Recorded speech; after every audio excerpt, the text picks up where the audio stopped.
अमरावतीमध्ये सुद्धा पासपोर्ट ऑफिसचं काम रखडलेलं आहे। पासपोर्ट ऑफिसमध्ये सर्व्हर डाऊन झालेला आहे। त्यामुळे सकाळी 10 वाजल्यापासून लोक ताटकळत तिथं आपलं काम होण्याची वाट पाहतात। 4 तासानंतर पासपोर्ट ऑफिसचं काम सुरू झाल्याचा प्रकार आता समोर येताना दिसतोय। आताची ही बातमी महत्त्वाची आपण पाहतो आहोत। अधिक या संदर्भातली माहिती आपण जाणून घेणार आहोत। संजय शेंडे आपले प्रतिनिधी आपल्या सोबत आहेत सध्या।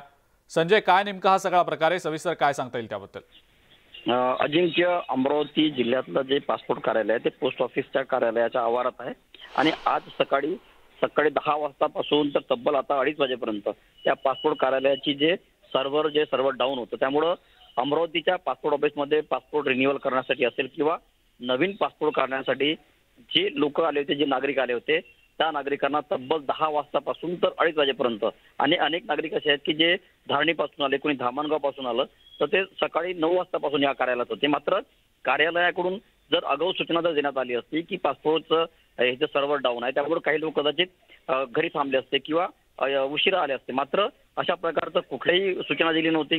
त्यामुळे सकाळपासून या ठिकाणी मोठ्या प्रमाणात गर्दी झाली आणि विनाकारण लोकांना जे आहे त्या ठिकाणी येऊन मनस्ताप सहन करावा लागला। मात्र तब्बल 4.5 तासानंतर आता कुठे पासपोर्ट कार्यालयाचं सर्व्हर जे आहे ते सुरू झालेलं आहे। मात्र अजूनही स्पीड जे ते स्लो आहे, मात्र आता कुठे हळूहळू काम सुरू झालेलं आहे। त्यामुळे अजूनही सकाळपासून जे लोक आले असतील त्या लोकांना आता कुठे त्यांचा नंबर लागेल, त्यानंतर पुढे आता हळूहळू काम करायला सुरुवात होणार आहे। मात्र आता सर्व्हर आल्याची सुरू झाल्याची माहिती जी आहे त्या पासपोर्ट अधिकाऱ्यांनी दिलेली आहे। अजिंक्य।